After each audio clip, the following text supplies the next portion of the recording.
Market बंद होने के बाद कई शेयर्स में हमें तगड़ा एक्शन देखने को मिला। वहीं पर सिग्नेचर ग्लोबल लिमिटेड के लिए एक बढ़िया खबर निकल के आ रही है। कंपनी ने नतीजों से पहले अपना कुछ डेटा शेयर करने का इनके कुछ नियम्स होते हैं, सेबी के तहत उन्हें अपने रिकॉर्ड शेयर करने होते हैं कि उन्होंने पूरे क्वार्टर में या पूरे साल में क्या क्या काम किए हैं। तो उसी बीच कंपनी ने जो अनाउंसमेंट की है, चलिए देखते हैं कैसी रही अनाउंसमेंट और क्या रहने वाला है शेयर का मार्केट के ऊपर इम्पैक्ट। नमस्कार दोस्तों, मेरा नाम है पारस, आप देख रहे हैं डी डाटा। चलिए शुरू करते हैं। तो इसके ऑफिशियल नोटिफिकेशन के ऊपर आते हैं, जो कि कंपनी ने अब से 10 मिनट पहले इसे ऑफिशियल रूप से जारी किया है मार्केट में। तो आप यहाँ पे देख सकते हैं कंपनी ने ऑपरेशनल परफॉर्मेंस यहाँ पे दिखाई है। जैसे कि मैंने आपको बताया कि कंपनियों को अपनी ऑपरेशनल परफॉर्मेंस बतानी होती है कि कंपनियों ने क्या काम किया है इस क्वार्टर में या इस साल में। तो हम क्योंकि फाइनेंशियल ईयर 24-25 का कंपैरिजन करने वाले हैं, यहाँ पे Q4 की हमने बात की है यहाँ पे।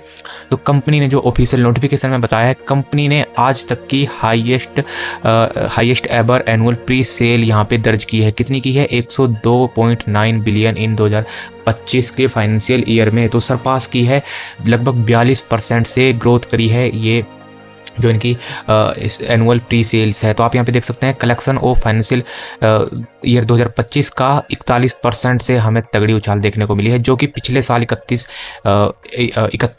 बिलियन था। वहीं पर इस साल जो यहाँ पे नज़र आया हमें 31 से सीधा 43 बिलियन यहाँ पे हमें डॉलर की यहाँ पे नज़र आती हुई, मतलब एक तरीके से कलेक्शन जो है वह नज़र आए तो नहीं कह सकते इसको, हाँ आए ही कह सकते हैं, लेकिन हाँ आए भी पूरी तरह से नहीं कह सकते हैं क्योंकि ऑफिशियल नोटिफिकेशन में ये चीज़ नहीं लिखी हुई है। तो जितना उसमें लिखा हुआ है हम भी वही चीज़ कह सकते हैं, खुद से कुछ भी नहीं जोड़ना होता है। आपको पता है सेबी की गाइडलाइंस है, इन्होंने जितना बताया है उतना ही आपको भी बताना होता है।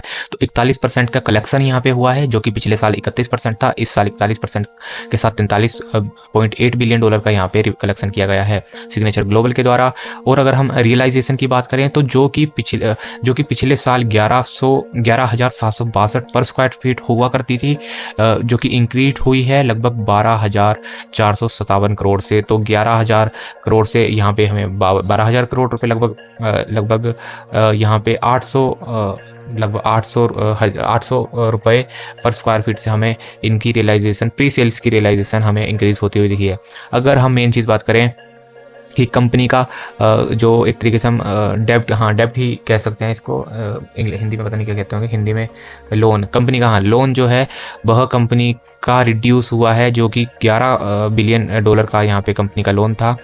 और वहीं पर कंपनी का लोन 8 बिलियन डॉलर रह गया। असल में बिलियन में यहाँ पे वैल्यू लिखी है, तो इतना थोड़ा इसको समझने का इशू बन जाता है, क्योंकि हम लोग नॉर्मली जो हम बात करते हैं, क्योंकि आपको पता ही है मैं टाटा की कंपनीज़ के लिए टैक्स डिपार्टमेंट में भी काम करता हूँ, तो वहाँ पर हम लोग सिर्फ रुपीज़ और करोड़ में बात करते हैं। तो ये थोड़ा मेरे को समझने में दिक्कत हो जाती है, क्योंकि बिलियन डॉलर ठीक है, हाँ कुछ होता होगा बिलियन डॉलर के हिसाब से। मैंने कभी ऑफिशियली कैलकुलेशन नहीं किया है, तो थोड़ा मुझे इसमें दिक्कत है, इसलिए मैं आपको थोड़ा बिलियन डॉलर के हिसाब से कम समझा पा रहा हूँ। लगभग मेरे हिसाब से अगर होता होगा तो 11 करोड़ तो नहीं होगा, वहाँ पर 110 करोड़ के आसपास यहाँ पे वैल्यू बनती होगी, क्योंकि 1 बिलियन शायद 100 करोड़ के आसपास होता है, या पता नहीं कितना होता है, 1 बिलियन 10 करोड़ के आसपास होता होगा।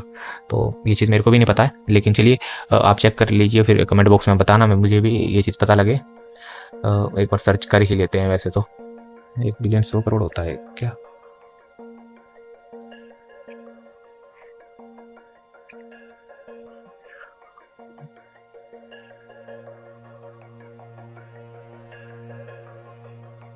हम्म, 10 करोड़, हाँ वही मैंने आपको बताया कि यहाँ पे लगभग 110 करोड़ के आसपास यहाँ पे कंपनी का जो रिवेन्यू घाटा था वह अब सिर्फ 80 करोड़ के आसपास रह गया है। तो यहाँ पे आप देख सकते हैं, बढ़िया एकदम तगड़ी खबर है मार्केट के लिए। और देखो इन चीज़ों में ना इतना फंसते नहीं है। मेन चीज़ जो कभी भी आपने देखनी है मार्केट में, अगर आप तगड़े अमीर होना चाहते हैं, देखो मैं काफ़ी सालों से इस मार्केट के ऊपर काम कर रहा हूँ, तो मैंने देखा है अंदर की चीज़ों में ज़्यादा मत घुसो, मेन चीज़ देखो, उसके ऊपर से आप देखो कि हाँ सब कुछ सही है ना, सब कुछ सही है, उस हिसाब से आपको चलना चाहिए। ऐसा नहीं कि आप लगे हुए हो, जैसे कि मैंने आपको बताया यहाँ पे बिलियन में वैल्यू, हाँ ठीक है हमें दिख गई ना, समझ आ गया ना कि हाँ यार कंपनी ने उछाल वाला काम किया है। 11 लगभग 110 करोड़ से 80 करोड़ पे आ गया है इसका घाटा, 31 करोड़ लगभग इनका 30 करोड़ से 41 करोड़ रुपए के आसपास इनका ईयर ऑन ईयर कलेक्शन हुआ है। तो ये सब चीज़ें हमें समझनी चाहिए। बाकी मेन चीज़ तो हमें यही है कि हमें कितना पैसा हम मार्केट से कमा सकते हैं। ये रिकॉर्ड्स ये सब ऐसे ही रह जाता है। मेन चीज़ है खबरों पे फोकस करना। ठीक है, चीज़ों को समझो। हाँ, चीज़ों को समझना ज़रूरी है कि क्या होती है चीज़ें। जैसे कि मैंने आपको बताया कि कलेक्शन है किस चीज़ का है, क्योंकि कंपनी रियल एस्टेट में काम करती है, आपको पता ही है। तो वहाँ से जो कंपनी की कलेक्शन हुई है वो 41% से ग्रोथ करी है। तो ये सब चीज़ें समझो, लेकिन ये इन सब चीज़ों में ज़्यादा चक्करों में मत पड़ना कभी भी, कि बारीकियों में मत चले जाना कभी भी ज़िंदगी में, क्योंकि बारीकी में जब जाते हैं ना तो दिमाग ज़्यादा ही उसमें घुस जाता है, फिर आप कभी शेयर खरीद ही नहीं पाओगे कोई। अभी आपको पता है कि हाँ, इसमें हमें कल अच्छी खासी तगड़ी तेज़ी देखने को मिलेगी, तो 5% की अपसाइड देखने को मिलेगी, 2% का स्टॉप लॉस आपने लगा के चलना है। सस्ता सा जहाँ तक मेरे को लगता है शेयर है 1000 रुपये के आसपास, कोई ऐसा नहीं है 10-20 हज़ार रुपये का या 7-8 हज़ार रुपये, 1000 रुपये का ये शेयर है। बढ़िया 5% अपसाइड लेकर चलना। 2% तो आज वैसे भी उछल गया था बिना खबरों के मुकाबले, तो 5% के अपसाइड लेकर चलोगे तो 50 रुपया वो बन के निकल के आएगा आपका 5% इसका। तो बढ़िया आपका तगड़ा एक्शन आपको यहाँ पे नजर आने वाला है। तो अगर वीडियो पसंद आई तो लाइक करिए, चैनल को सब्सक्राइब करिए।